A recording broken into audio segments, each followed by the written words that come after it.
again. Let me follow up with Mr. Trump if I can. You've talked about creating 25 million jobs, and you've promised to bring back millions of jobs for Americans. How are you going to bring back the industries that have left this country for cheaper labor overseas? How specifically are you going to tell American manufacturers that you have to come back? Well, for one thing, and before we start on that, my father gave me a very small loan in 1975, and I built it into a company that's worth many, many billions of dollars with some of the greatest assets in the world.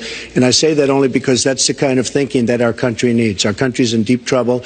We don't know what we're doing when it comes to devaluations, and all of these countries all over the world, especially China, they're the best ever at it.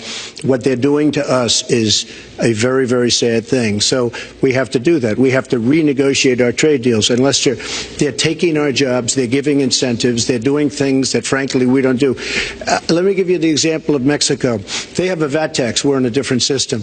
When we sell into Mexico, there's a tax. When they sell in automatic, 16% approximately. When they sell into us, there's no tax. It's a defective agreement.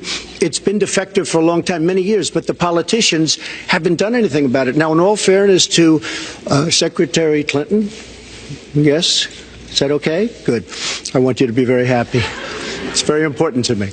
But in all fairness to Secretary Clinton, when she started talking about this, it was really very recently. She's been doing this for 30 years.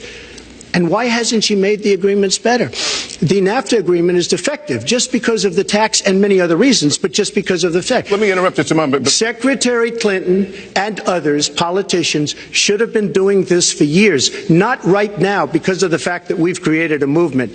They should have been doing this for years. What's happened to our jobs and our country and our economy generally is, look, we owe $20 trillion. We cannot do it any longer, Lester. Back to the question, though, how do you specifically bring back jobs, American manufacturers? How do you make them bring the jobs back? Well, the first thing you do is don't let the jobs leave. The companies are leaving. I could name, there are thousands of them. They're leaving, and they're leaving in bigger numbers than ever. And what you do is you say, fine, you want to go to Mexico or some other country, good luck. We wish you a lot of luck.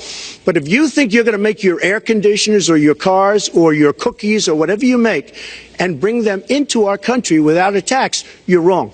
And once you say you're going to have to tax them coming in, and our politicians never do this because they have special interests, and the special interests want those companies to leave because in many cases they own the companies.